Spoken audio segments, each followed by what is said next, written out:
చాలామంది ఇక్కడ ధనికులు అవుతారు, కానీ ఇక్కడ చాలా రెట్లు ఉంటాయి వాళ్ళకి. అవునా? ఏది? వ్యాపారం ద్వారా. కానీ పరమందు నిత్య జీవం ఉండదు. కానీ ఈ రకంగా ఐశ్వర్యముతో అభివృద్ధి పొందిన వాళ్ళకి ఇక్కడ చాలా రెట్లు, పరమందు నిత్య జీవము.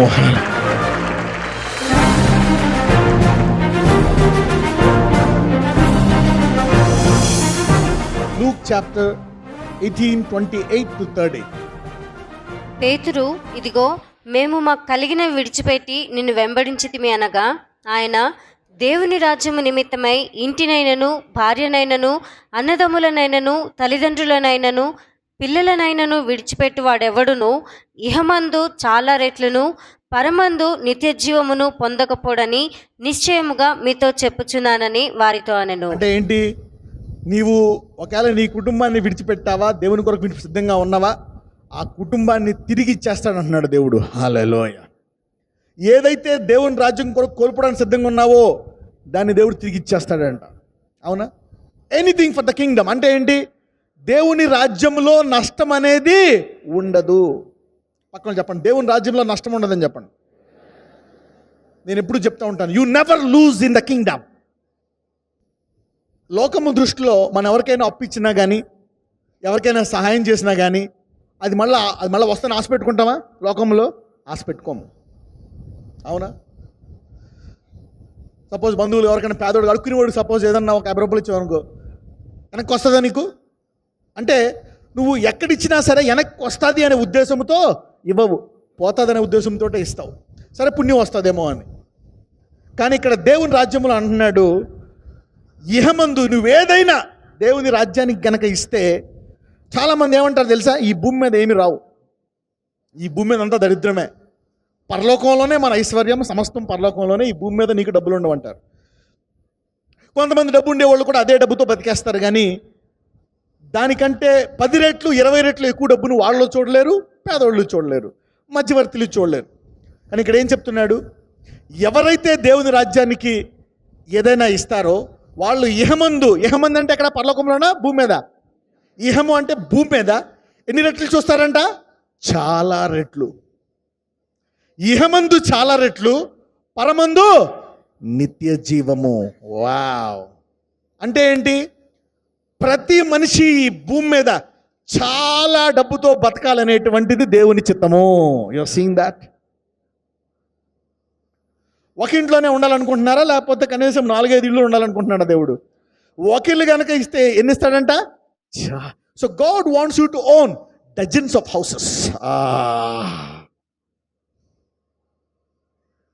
You are seeing that? ఒక ఇంటికి సాక్ష్యం చెప్తూ ఉంటారు. అంటే చాలామంది మేము పేదోళ్ళుగానే ఉండాలా, దేవుని రాజ్యానికి వెళ్ళాలంటే ధనవంతుడు నరకానికి వెళ్తాడు. అవునా? సూది బెజ్జంలో ఒంటె వెళ్తుందేమో కానీ ధనవంతుడు పరలోక రాజ్యానికి వెళ్ళలు. ధనవంతుడు మహిమ పోతుంది. అవునా? ధనవంతులు కష్టాల్లో ఊబిల్లోకి వెళ్ళిపోతారు, ధనవంతులు అక్కడికి వెళ్ళి. అని కరెక్టే. డబ్బుని నమ్ముకొని డబ్బు మీదే ధ్యానించేసిన వాళ్ళు మరి దేవుడి నుంచి తప్పిపోయి నరకానికి పోయిన వాళ్ళు ఉన్నారు. మరి అన్ని ఆజ్ఞలు పాటించి యేసే దగ్గరికి వచ్చి నాకేం తక్కువ అని చెప్పినప్పుడు, నీవు సమస్తం విడిచిపెట్టి బేదోళ్ళకి ఏరినప్పుడు ఆ యొక్క విధేయత కలిగినటువంటి క్రైస్తవుడు దేవుడిని తిరస్కరించి వెళ్ళిపోయాడు. అంటే అతనికి ఆజ్ఞలు పాటిస్తున్నాడు, గుడికి వెళ్తున్నాడు, కానీ దేవుడి కంటే దేన్ని ఎక్కువ ప్రేమిస్తున్నాడు? డబ్బుని. సో అటువంటి వారికి శ్రమ. కానీ ఇక్కడ దేవుడు ఏమంటున్నాడు? ఇహమందు చాలా రెట్లును. యు గివ్ హౌస్, మనీ, ఏదైనా సరే నీవు దేవునికి ఇస్తే ఎన్ని రెట్లు వస్తుందంట? చాలా. కానీ చాలామందికి తెలియదు. ఎందుకు తెలియదో తెలుసా? Why you don't know. Okay, ఎప్పుడైనా ఎవరైనా దేవుడికి 10 రూపాయలు ఇచ్చారా? 10 రూపీస్ అందరూ ఇచ్చి ఉంటారు. 10 రూపీస్. సరే, సపోజ్ నీ జీతము 50,000. నువ్వు 10 రూపాయలు ఇచ్చావు దేవుడికి. దేవుడు ఏం చేస్తాడు?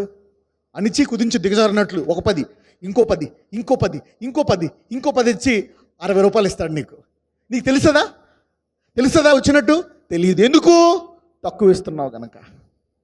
కొంతమంది 5 రూపాయలు వేస్తారు. దేవుడు అణిచి కుదించి దిగజారినట్లు మళ్ళా ఇంకొక 5, ఇంకొక 5, ఇంకొక 5, అలాగా 10 రెట్లు ఇస్తాడు, 20 రెట్లు ఇస్తాడు. అలా ఇస్తానే ఉంటాడు. తెలుస్తుందా నీకు? తెలీదు. You don't no. అందుకనే క్రైస్తవుల్లో ధారాళంగా మేము బ్లెస్ అయ్యాం అత్యధికంగా అనే సాక్ష్యం చెప్పలేరు. బహుగా దేవుడు నాకు ఐశ్వర్యం ఇచ్చాడు అని చెప్పలేరు సాక్ష్యం.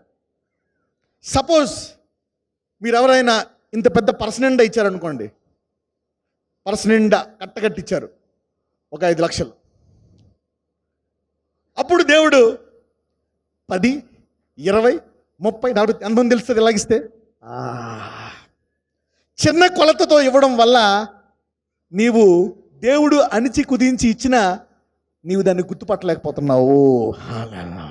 You understand that? Because of the small measure you are giving to God, even though God is giving you back, you could not identify it. ఎంతమందికి అర్థమైంది నేను చెప్పేది?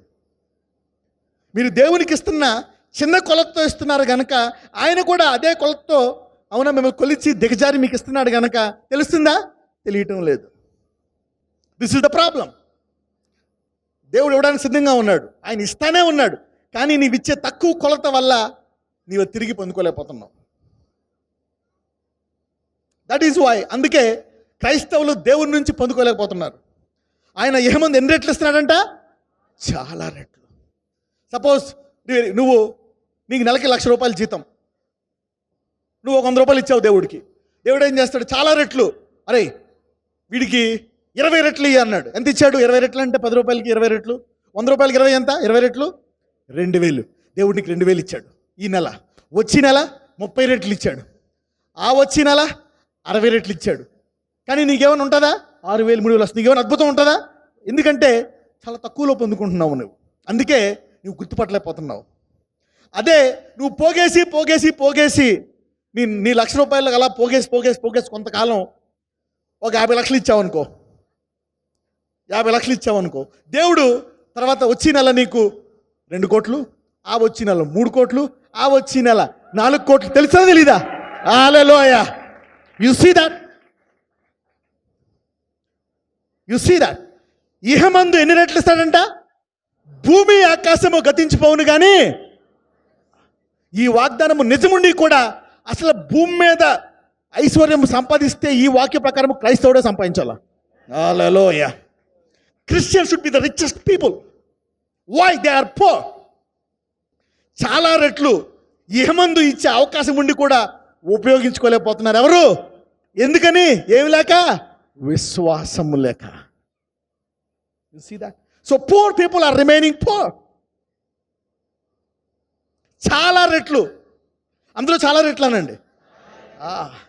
మీకు ఇస్తూనే ఉన్నాడు దేవుడు, కానీ దానికి గుర్తుపట్టగలుగుతున్నారా? నో. ఏదైనా చేస్తే పెద్దది కొలతతో ఇస్తాడు అనమాట. That's how you increase the measure. ఓ 10 రూపాయలు 20 రూపాయలు ఇచ్చేసి ఏం పుణ్యం వచ్చేస్తా దానికి ఎందుకు తిరిగిపోతావు నేను. You feel blessed. Why you will not receive? Why people could not receive from God? ఏమంది ఎన్ని రెట్లు ఇస్తాడంట? చాలా రెట్లు దేవుడు రెడీగా ఉన్నాడు, ఇస్తా ఉన్నాడు. కానీ క్రైస్తవులు గుర్తుపట్టలేకపోతున్నారు. పక్కన చెప్పండి, కొలత తక్కువగా ఉండడం వల్ల చాలా రెట్లు నీకు తేడా చూపించట్లేదని చెప్పండి. Because of the small measure, you could not identify it. You could not receive it. అంటే ఈ ప్రిన్సిపల్ ప్రకారం చూస్తే హైదరాబాద్లో కానీ భూలోకంలో కానీ ఐశ్వర్యవంతులు ఎవరు ఉండాలా? త్వరగా ఐశ్వర్యం సంపాదించే వాళ్ళు ఎవరు ఉండాలా? త్వరగా క్రైస్తవులు. Because of the system you are bound to be filthy rich. Hallelujah. Filthy rich. అంత మొత్తంలో ఇచ్చాను కాబట్టి నాకు తేడా తెలిసింది. కొంచెం చెంచాతోటి, టీ స్పూన్ తోటి పొద్దున టీ పొడి వేస్తారు పాలల్లో, పంచదార ఎలాగైతే తేడా తెలుస్తా. దేవుడు కూడా టీ స్పూన్ తెస్తాడు. నువ్వు టీ స్పూన్ నువ్వేం తిస్తే ఆయన ఏం తెస్తాడు? నువ్వే కొలతో కొలిసావో? ఏం తీసావు? టీ స్పూనా? దోత మిఠాయిలు టీ స్పూనా? మరి అది తీసింది టీ స్పూనా? ఎన్ని వేసాడు? 1 వేసాడా? నువ్వు 3. 1, 2, 3. ఆమె ఎంత వేసింది? చెంచాలో 4. ఆమె ఎంత వేసింది? 3 చెంచాలు వేసింది. నువ్వు 9 చెంచాలి. 1, 2, 3. తేడా తెలుతుందా? You see that? దేవుడు ఏమంటున్నాడు ఇక్కడ? ఇహమందు ఎన్ని రెట్లు? అండర్లైన్ చేసుకోండి. ఇది దేవుని చిత్తమా కాదా? ఇహమందు చాలా రెట్లు, పరమందు ఏం వస్తుంది మళ్ళా? అంటే ఇక్కడ ఐశ్వర్యము నిత్య జీవము. Hallelujah. You see that prosperity in a divine way and eternal life in heaven. చాలా మంది అనుకుంటారు ఇక్కడ చాలా రెట్లు ఉంటే నరకానికి పోతావు. నరకానికి పోతావా? ఇహమందు చాలా రెట్లు, పరమందు ఏమొస్తుందంట? నిత్య జీవము. అబ్రహాము ఇహమందు చాలా రెట్లు, పరమందు నిత్య జీవము. ఇస్సాకు ఇహమందు చాలా రెట్లు, పరమందు నిత్య జీవము. యాకోబు ఇహమందు చాలా రెట్లు, పరమందు నిత్య జీవము. హల్లెలూయా. ఆగండి, చాలా రెట్లు టీ స్పూన్ తోట, గరిటె తోట. ఈరోజు మీ కొలత మారిపోతుంది. హల్లెలూయా. Change the measure. ఎంతమంది మారుదాం అనుకుంటున్నారు కొలత? హే, అంటే ఇప్పుడు చాలా రెట్లు పొందుకోవడం అనేది ఎవరి చేతిలో ఉంది? దేవుడి చేతిలో ఉందా, నీ చేతిలో ఉందా? You see that. నాకేదో ఇస్తున్నాడు కాదు. నేను నా కొలతను మార్చుకున్నాను. నీ సంగతి తింటున్నాడు కానీ పక్కన వాళ్ళతో. ఈ వాక్యముతో మీ కొలత మారిపోవును గాక. Hallelujah. May God change them. ఎందుకు చూడలేకపోతున్నారు మీరు? నీ చేతిలో ఉంది. పక్కన వాళ్ళు చెప్పు. ఐశ్వర్యం ఏమందు చాలా రెట్లు చూడడం అనేది నీ చేతిలో ఉందని చెప్పండి. It's up to exercise what God has given you. ఇహమందు ఎన్ని రెట్లు అంట? చాలా అనండి. ఎంత బాగుంది. ఇంత రెట్లు డబ్బు చూడడానికి ఎంతమంది సిద్ధంగా ఉన్నారు? You see that. డబ్బు ఉంటే ఎవరి దగ్గర ఉండాలి? చాలా రెట్లు. అలాంటి క్రైస్తవులు ఫైనాన్షియల్ ప్రాబ్లం బ్రదరు, డబ్బులు లేవు బ్రదరు, అప్పులు బ్రదరు, ప్రేయర్ చేయండి నా కొరకు. టీ స్పూన్ మారితే అన్నీ మారుతాయి. ఏం మార్చాలా? చెంచా మార్చని చెప్పండి. వాళ్ళకి చెప్పేది ఏంటంటే నువ్వు కూడా కొలత మార్చు, దేవుడు నిన్ను ఆశీర్వదిస్తాడు. Change the measure and God will change his measure. Alright. ప్రసంగి గ్రంథము 11వ అధ్యాయము మొదటి 6 వచనాలు చదువుకుందాం. ఎక్లెసియాస్టిస్ చాప్టర్ 11 verse 1 to 6. నీ ఆహారమును నీళ్ల మీద వేయము, చాలా దినములైన తరువాత అది నీకు కనబడును. Word of God. When you sow into the word of God. ఆహారము, నీళ్ళంటే దేవునితో సమానము, వాక్యం. ఆహారం అంటే ఏంటి? నీలోకి వెళ్ళేది. అన్నీ తినేసామనుకో, అవునా? నీ ఆహారంలో కొంత తీసి ఏం చేయాలంట? నీళ్ళలో వేయాలంట. పక్కన చెప్పు, మొత్తం మింగేయకని చెప్పండి. కొంతమంది జీతం అంతా మింగేస్తారు, వచ్చిన ఆధారం అంతా మింగేస్తారు. అయిపోయాయి బ్రదర్. ఏమైపోయాయి? మొత్తం మింగితే అవకేమవుతాయి? అయిపోతాయి. ఏ రైతు అయినా సరే మొత్తం తిన్న తర్వాత దాన్ని కొంత విత్తనాలుగా మారుస్తాడా? ఒకవేళ విత్తనం మర్చిపోతే ఏమవుతుంది? ఫస్ట్ ఉండాలి జీవితంలో. Christians are not suppose to eat all the food. కొంచెము వేయాలంట, చాలా దినములైన తర్వాత అది నీకు ఎప్పుడైతే లోకమంతా కష్టాలు వచ్చి, కరువు వచ్చి, బాధలు అయిపోతుంటే నీ ఇంటికి సమృద్ధి వస్తుంది. హల్లెలూయా. When everybody is dying of poverty, you will abide in prosperity. హల్లెలూయా. కరువు వచ్చినప్పుడు, ఉద్యోగాలు పోతున్నప్పుడు, కష్టాల్లో ఉన్నప్పుడు, అందరూ డబ్బులు లేవని కేకలేస్తున్నప్పుడు నీ ఇంట్లో డబ్బు, సమృద్ధి కనపడుతుంది. హల్లెలూయా. You see that? అవసరమైనప్పుడు God says, sow into the kingdom of God and God will bless you. చాలా మంది ఇక్కడ ధనికులు అవుతారు, కానీ ఇక్కడ చాలా రెట్లు ఉంటాయి వాళ్ళకి, అవునా? ఏది? వ్యాపారం ద్వారా. కానీ పరమందు నిత్య జీవం ఉండదు. కానీ ఈ రకంగా ఐశ్వర్యముతో అభివృద్ధి పొందిన వాళ్ళకి ఇక్కడ చాలా రెట్లు, పరమందు నిత్య జీవము. Get money the Kingdom way. Get money the Kingdom. చాలా మంది ఎందుకు వేస్తారు? కొంతమంది ఏంటి తెలుసా?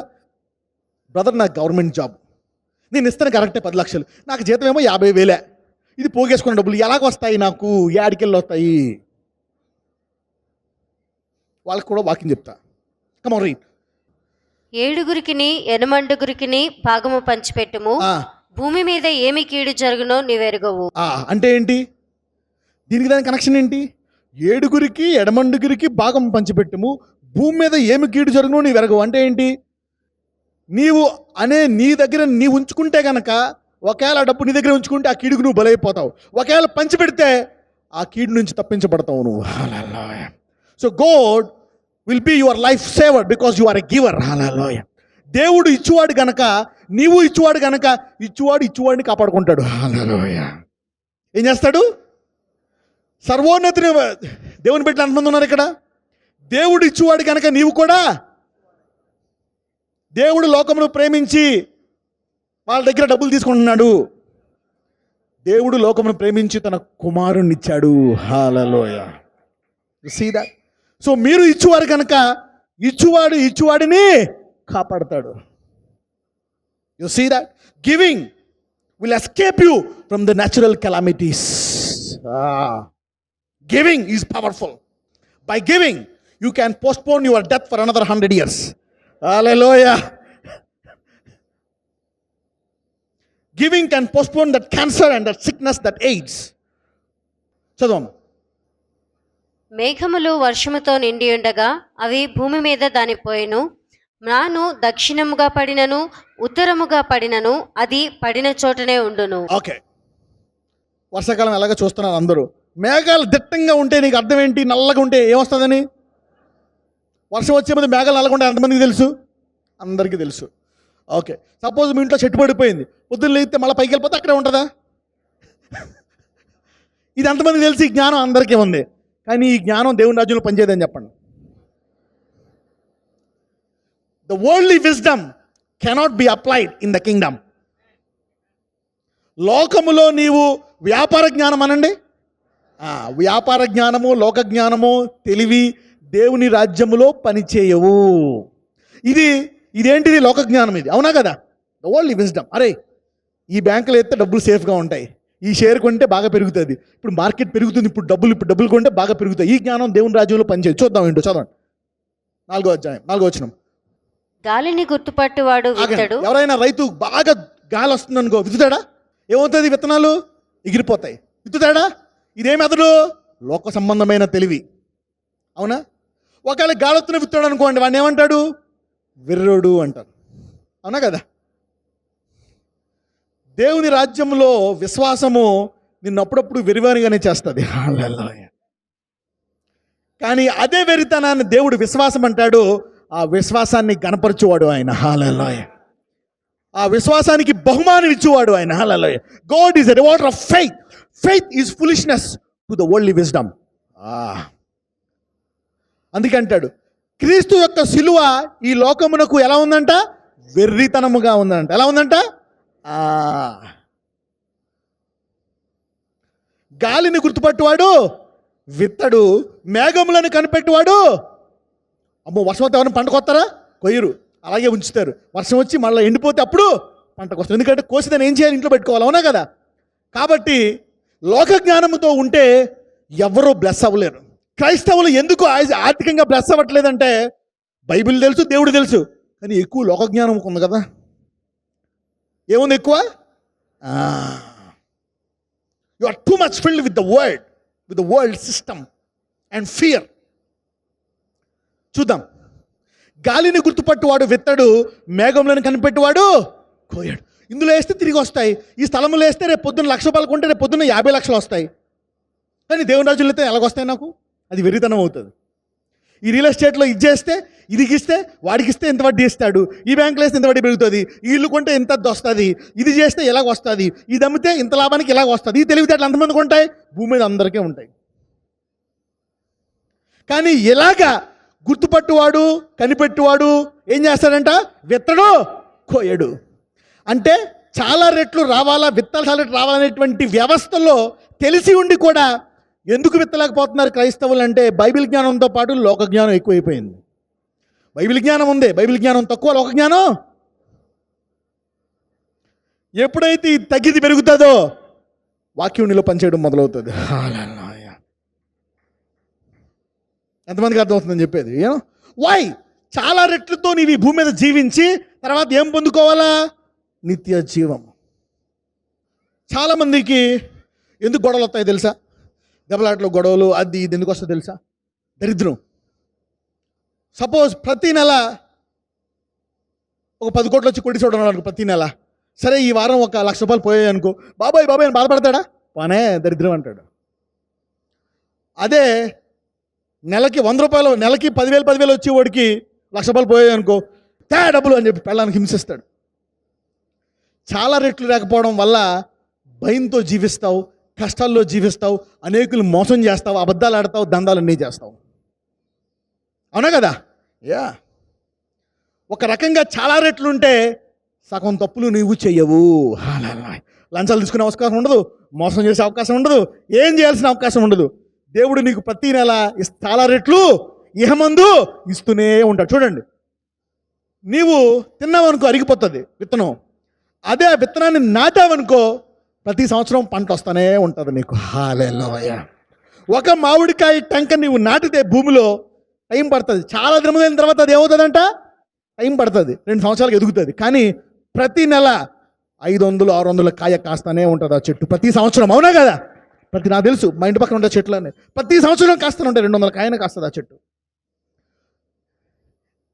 అన్ని మామిడికాయలు తినేయకుండా ఒక మామిడికాయ లోపల విత్తాడు, అది అన్ని తినేసి ఉంటే he sowed 1 mango, it gave him fruits. ఎంతమందికి అర్థమే నేను చెప్పేది? చదవం, రీడ్. చూలాలి గర్భమందు ఎముకలు ఏ రీతిగా ఎదుగునది. అందరూ అంటారు, మరి నాకు ఎలాగ వస్తాయి డబ్బులు, నేను గవర్నమెంట్ ఉద్యోగిని, నాది ఫిక్స్డ్ శాలరీ, నేను ఇచ్చాను అనుకో 1,00,000 రూపాయలు, నాకు 3 లక్షలు ఇవ్వడా, ఎలాగ వస్తాయి? చదవండి. చూలాలి గర్భమందు ఎముకలు ఏ రీతిగా ఎదుగునది నీకు తెలియదు. ఆగండి, ఎంతమంది ఇక్కడ పిల్లలకి అన్నారు? మీకు ఎవరికైనా సరే బిడ్డ డాక్టర్ చెప్తాడు, అమ్మా ఇది 4వ నెల, 5, 6, 7, 8, ఎవరు విన్నారా ఈ మాటలు? ఎప్పుడైనా విన్నారా? 8, 9, అమ్మ వచ్చి ఈ టైంకి డేటు, ఈ టైంకి వస్తే కానీ ఇది లేకపోతే సిసెక్షన్ చేసేద్దాం. ఇవన్నీ ఉంటాయి. కానీ డాక్టర్ కానీ మీకు కానీ తెలుసా ఎముకలు ఎలా ఎదుగుతున్నాయో? ఎవరికైనా తెలుసా? కానీ ఎదిగాయా లేదా? కానీ నీకేం తెలుసు? ఎముకలు ఎదుగుతున్నాయి. ఎలా ఎదుగుతున్నాయో తెలుసా? తెలీదు. చదువమ్మా.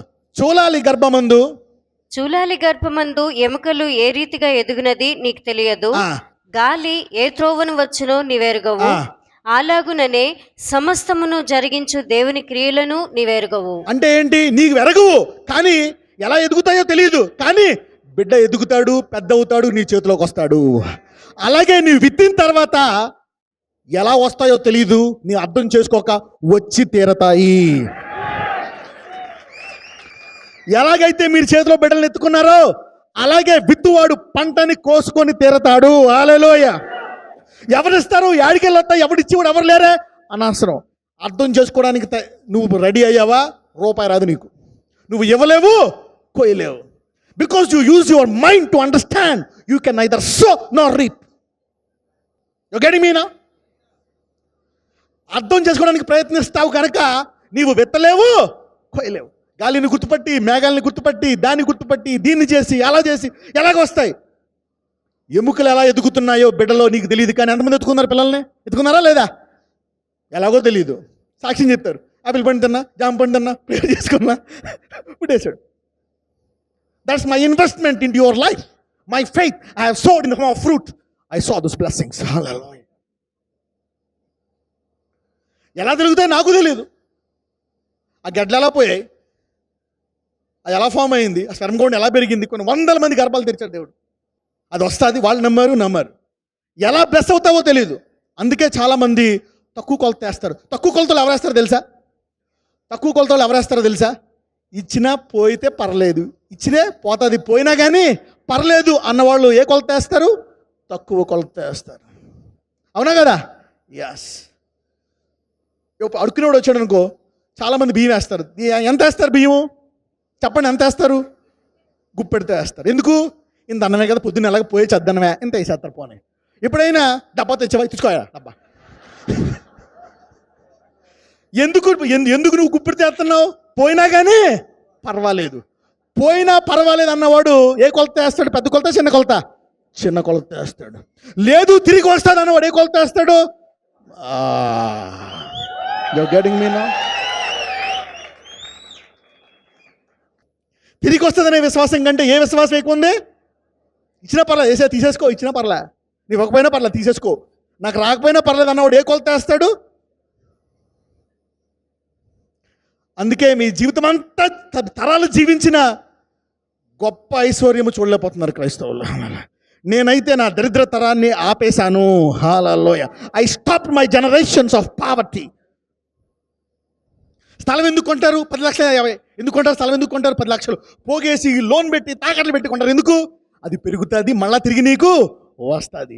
ఉంది కాబట్టి ఇన్వెస్ట్. ఇల్లు ఎందుకు కొంటావు? అమ్మో అది అలాగే ఉంటుంది, పెరుగుతుంది. What you really believe that will grow, you invest a lot in it. ఏదైతే అక్కడే ఉంటుంది, జాగ్రత్తగా ఉంటుంది, అది నా పేరు మీద ఉంటుంది, తిరిగి వస్తుంది, తర్వాత నా పిల్లలకి వెళ్తుంది అనుకున్న వాళ్ళు అందులో ఎంత పెడతారు? లక్షల కోట్లు పెడతారు. అంటే దేవుని రాజ్యం కంటే, సృష్టికర్త కంటే సృష్టి మీద ఎక్కువ విశ్వాసం ఉంది జనాలకి. హల్లెలూయా. దేవుడు అంటాడు, అమ్మా నేను ఇచ్చాను ఇదంతా నాకు ఇవ్వకుండా నేను సృష్టించిన భూమి ఆకాశం మీద పెడతావా నువ్వు? భూమి మీద ఎంత విశ్వాసం నీది అంటాడు దేవుడు. సృష్టికర్త కంటే ఆ సృష్టి మీద ఉండే మట్టి మీద ఎక్కువ విశ్వాసం ఉందా? ఆ నోటు మీద ఎక్కువ విశ్వాసం ఉందా? ఆ లోకం కనపరిచే డబ్బు మీద విశ్వాసం ఉందా? అందుకే అనేక మంది చాలా రెట్లు చూడబోతున్నారు. ఈరోజు చాలామంది ఒక కొలత మారిపోతుంది. అందరూ దశంభాగం ఇస్తారు, 10. ఎప్పుడైనా అప్పుల పాలు అవుతావు, కరెక్టే. ఎప్పుడైనా ఎవరైనా అప్పుల పాలు ఇల్లు కొన్నారా? అందరూ అప్పు పాలు ఇల్లు కొంటారు. ఎప్పుడైనా అప్పులు చేసి పెళ్లి చేశారా? ఎస్. ఎప్పుడైనా ఎవరైనా అప్పు చేసి హాస్పిటల్ కట్టారా? చేతుల పైకెత్తున్న ఎవరైనా అప్పు చేసి హాస్పిటల్ కట్టిన వాళ్ళు చాలామంది ఉంటారు. ఆల్మోస్ట్ 99% ఉంటారు అర్లోడికి. ఎందుకంటే నీకు విశ్వాసం ఇస్తే ఆ రోగం పోతుంది, అతను బాగు చేస్తే పోతుంది. కానీ డాక్టర్ సంతకం పెట్టించుకుంటాడు, పోయినా సరే రూపాయి ఇవ్వను నీ అదృష్టం అని. పెట్టారా సంతకాలు? You know that life teaches you some stuff. Do it and show for yourself. ఈ రీతిగా నీ తరాల దరిద్రాన్ని మార్చేసుకుంటావు నువ్వు. Is up to you. You will never be the same. ఇదేంటో తెలుసా? నిజముగా నువ్వు ఐశ్వర్యవంతుడయ్యే టెక్నిక్ ఇది. This is not gamble, this is the word of God. The word of God. I'm a practical man here. Practical man. Okay, చదవండి. కీర్తనలు 126 ముగిచ్చేస్తాయి అధ్యాయం తర్వాత. మొదటి వచనము. సియోనునకు తిరిగి వచ్చిన వారిని యెహోవా చెరలో నుండి రప్పించినప్పుడు. ఆగండి, ఇక్కడ దేవుడు అనేక మంది చెరలోకి వెళ్ళిపోయారంట ఇక్కడ. కానీ దేవుడు కృపగల వాడు ఏం చేస్తాడంట? మళ్ళా చెరలో నుండి వాళ్ళని తీసుకొస్తాడంట. ఇప్పుడు ఎంత రోగాల్లో ఉన్నారు, దేవుడు తప్పించాడా లేదా? అనేక మంది తప్పించాడు. చూద్దాం. సియోనుకు తిరిగి వచ్చిన వారిని యెహోవా చెరలో నుండి రప్పించినప్పుడు చూద్దాం. మనము కలగనిన వారి వలె ఉంటిమి, మన నోటి నిండా నవ్వుండెను, మన నాలుక ఆనందగానముతో నిండి ఉండెను. అప్పుడు యెహోవా వీరి కొరకు గొప్ప కార్యములు చేసినని అన్యజనులు చెప్పుకొనిరి. ఎప్పుడైతే దేవుడు వారిలో ఉండే చెరను తీసివేశాడో వాళ్ళు ఎలా ఉన్నారంట? కళ, డ్రీమ్ బాయ్ డ్రీమ్ గర్ల్ అయిపోయారంట. వారి నోటి నిండా ఏముందంట? నవ్వు ఉందంట, ఆనందం ఉంది. అప్పుడు అన్ని జనులు చూసి వాళ్ళ దేవుడు వారి కొరకు ఏం చేశాడంట? గొప్పగా. ఎప్పుడు? చెరలో నుండి వారిని రప్పించినప్పుడు. ఎంతమందికి ఏదో ఒక చెరలో ప్రతి ఒక్కరు ఉంటారు. ఎంతమంది బయటికి రావాలని ఉంది? అనారోగ్యం అనే చెర, అప్పు అనే చెర, భయం అనే చెర, వ్యాధి అనే చెర, ఏదో ఒక చెర. అది బయటకు వచ్చినప్పుడు అన్ని జనులు సాక్ష్యం చెప్తారంట, వీళ్ళ దేవుడు వీళ్ళ కొరకు. లేకపోతే నువ్వు అనుకుంటావు, ఏం చేశాడు ఈ దేవుడు నాకు, ఏం చేశాడు ఈ దేవుడు నాకు. అనేక మంది క్రైస్తవులు అనుకుంటా ఉంటారు. చదవండి. యెహోవా మన కొరకు గొప్ప కార్యములు చేసి ఉన్నాడు, మనము సంతోషభరితులమైతిమి. దక్షిణ దేశంలో ప్రవాహములు పారునట్లుగా యెహోవా చెరపట్టబడిన మా వారిని రప్పించుము. ఏమంటాడు? ప్రభు మమ్మల్నే కాదు, దేశాల్లో ఉన్న వారందరినీ మళ్ళా చెరలోంచి రప్పించేసాయి అంటున్నాడు. చదవండి. కన్నీళ్లు విడిచుచు విత్తువారు. అయితే చెరలో ఉన్న వాళ్ళు చేయాల్సిన పని ఏంటో తెలుసా? కన్నీళ్లు విడిచుచు విత్తువారు. సపోజ్ నీ దగ్గర ₹1,00,000 ఉన్నాయి, అదే నీ ఆధారం. నువ్వు 10 రూపాయలు ఇస్తున్నావు, ఏడిపోతుందా? నవ్వొస్తుంది. 10 రూపాయలేగా పనే. అది ₹1,00,000 విత్తున్నావు అనుకో, ఏమవుతుంది? రక్తం వస్తుంది కళ్ళల్లోంచి. కన్నీళ్లు విడిచుచు విత్తువారు. చదవండి. సంతోషగానముతో పంట అంటే ఏంటి? నీ విత్తనము నిన్ను చెరలోంచి బయటికి తీసుకొస్తుంది. అప్పుడు దేవుడు నీ జీవితంలో గొప్ప కార్యాలు చేస్తాడు. అన్ని జనులు చూసి ఈ క్రైస్తవులు గొప్పోళ్ళు అంటారు. Hallelujah. You see that a seed will change your captivity. Hallelujah. ఇలాంటి విత్తనాలు ఎన్నో నేను విత్తాను. అందుకే దేవుడు ఆ చెరలో నుంచి నన్ను బయటికి తీసుకొస్తానే ఉన్నాడు. Hallelujah. I am a sower. Hallelujah. You see that. ఎంతమందికి చెరలోంచి బయటికి రావాలనుకుంటున్నారు? అంతేగాని 10 రూపాయలు పెట్టుకుని ఆడవద్దు, యాక్షన్ చేయొద్దు. కన్నీళ్ళతో విత్తాలి కదా. No, if the seed is costing you, you cry. ఆ విత్తనము నీకు నిజంగా విలువైంది అని తెలిసి ఇవ్వాల్సి వస్తే ఏమొస్తుంది నీకు? ఏడుపు. ఎందుకు ఏడుస్తావు? స్థలం కొంటే ఏడవు, ఇల్లు కొంటే ఏడవు, దేవుని రాజులు ఎందుకంటే వస్తాదో రాదో పోగేసాను ఇంతకాలం అని భయంతో విశ్వాసంతో రెండాటితో కలిపేస్తావు. కానీ దేవుడు చెప్తున్నాడు, ఒకవేళ అవిశ్వాసంతో వేసిన నువ్వు ఏడుతూ, సాధారణంగా దేవుడికి ఎలాగిస్తే ఇష్టము? సంతోషముతో ఇచ్చేవాడంటే దేవునికి ఇష్టం. కానీ ఏడుతూ ఇచ్చేవాడంటే నేను ఇష్టపడిన అంటలే. నువ్వు ఏడుతూ ఇచ్చినా, సంతోషంతో ఇచ్చినా, అవిశ్వాసంతో ఇచ్చినా ఇచ్చావు కాబట్టి నేను నీ చెరలో నుంచి నేను బయటికి తీసుకొస్తాను, నీ సంతోషాన్ని ఇస్తాను అంటున్నాడు దేవుడు. Hallelujah. What matters is whether you give or not. నువ్వు ఏడుస్తూ ఇవ్వు, కన్నీటితో ఇవ్వు, ఎలాగన్నా ఇవ్వు, ఇచ్చావా లేదా ప్రశస్తమైనదని వస్తుందా. అప్పుడు దేవుడు ఏమంటున్నాడు, నీ చెరలో నుండి నేను బయటికి రప్పిస్తాను. అప్పుడు అన్ని జనులు చూసి గొప్ప కార్యాలు చేశాడని నమ్ముతారు. నీ హృదయం దేంతో ఉంటుందంట? ఆనందంతో ఉంటుందంట. చదవమ్మ నెక్స్ట్. పిడికెడు విత్తనములు చేత పట్టుకొని ఏడ్చుచూ పోవు విత్తువాడు సంతోషగానము చేయుచు పనులు మోసుకొని వచ్చును. అంటే ఇన్నే ఉన్నాయి నా దగ్గర, ఇయే ఉన్నాయి, ఇంక లేదు. కానీ అది కూడా ఏడుస్తూ దేవుని రాజ్యంలోకి విత్తున్నవాడు నిజంగా అది విలువైంది, ఆధారమైంది, ఖరీదైంది కనుక ఇస్తే సంతోషగానముతో చెరలో నుంచి బయటకు వచ్చేస్తావంట నువ్వు. Hallelujah. Come on, stand up, stand up, stand up, stand up. If you are listening to this, God will change your future. Hallelujah. God will change your future. Change the measure and God will change his measure. అందరూ చెప్పండి, యేసయ్య ఈ రోజు నుంచి నా కొలత మారుస్తున్నాను, నీవు అదే కొలతతో నన్ను ఆశీర్వదించబోతున్నావు. నేను ఈ భూమి మీద చాలా రెట్లు చూడాలా. చాలనంత డబ్బు కాదు, చాలా రెట్లు చూడాలి హేమందు. ఆ తర్వాత పరమందు నిత్య జీవము చూడాలా. ఈ రెండు నీవు శిష్యుడికి ఇచ్చే వాగ్దానము నాకు కూడా కావాలా. మేము మీ శిష్యులే కదా. బైబిల్లో ఏమనుంది? ఇదిగో సర్వలోకం వెళ్ళి స్వార్థ ప్రకటించి వాళ్ళు ఏం చేయమంటున్నాడు? శిష్యులకి నేర్పించాడు ఆయన ధారాళముగా కొలవడము. చేతుల పైకెత్త. నజరేయుడైన యేసయ్య, ఇదిగో ఈరోజు నువ్వు సంఘంతో మాట్లాడావు. ఏ రీతిగా వాళ్ళ ఐశ్వర్యవంతులుగా చేయాలా, ఏ రీతిగా దరిద్రంలోంచి బయటికి రావాలా, ఏ రీతిగా బంధకాల్లోంచి నన్ను తీసుకొచ్చావో ఈరోజు వారితో కూడా మాట్లాడావు. అవును ప్రభువా, అనేకులు భయముతో విత్తలేకపోతున్నారు, విశ్వాసము లేక విత్తలేకపోతున్నారు. అయితే ఈరోజు నీ వాక్యము ద్వారా వారికి బోధించావు. ఎక్కడ సమస్య ఉందో, ఎందుకు సమృద్ధి చూడలేకపోతున్నారు, ఎక్కడ పొరపాటు ఉందో వారికి చూపించావు.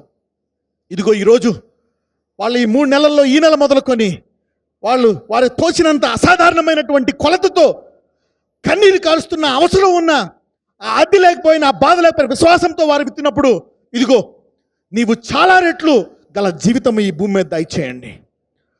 మన దేవుడు ఎంత గొప్పవాడో అన్ని జనులు చెప్పుకునేటట్టు వీరందరినీ ఐశ్వర్యవంతులుగా చేయండి.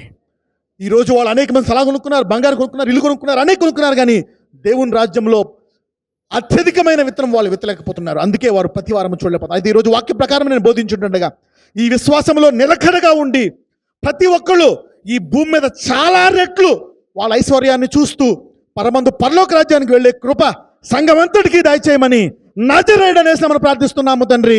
ఆమేన్.